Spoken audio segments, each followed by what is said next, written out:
আল্লাহ নাকি বলবেন বান্দিরে তুমি এই তীর লাগানো সন্তান কোথায় পাইলে? উনি বলেন আমার কিছুই ছিল না, রহমতের নবী আমার বাড়ির গেটের সামনে যখন গেল জাহাজের ঘটনা দিল, আমি আমার সন্তানকে আমি নবী পাকের হাতে দিয়ে দিয়েছি।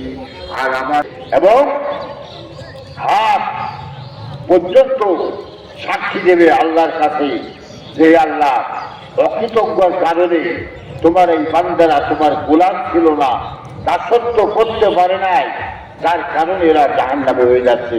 সুতরাং আল্লাহ তাআলা ভিন্ন কারণ হলো অসার অশ্লীল সমাজে অবস্থান করেছি।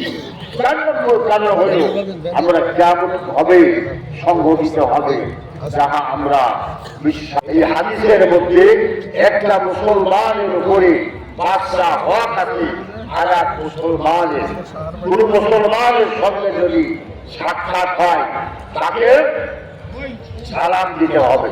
তুমি কোন মানুষ যখন কিয়ামতের ময়দানে জাহান্নামে যাবে না, জান্নাতেও যাবে না, আটকে পড়ে যাবে।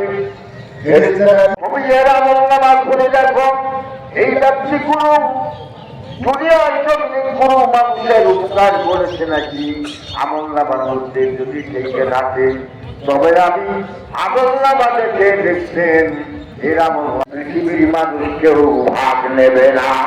জুড়ি জোরে বলেন সুবহানাল্লাহ।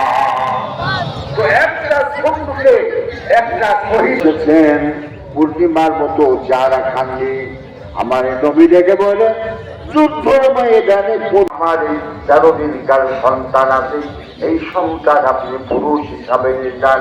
আল্লাহ নবী দৃষ্টি হেসে বললেন ওই সন্তান আমার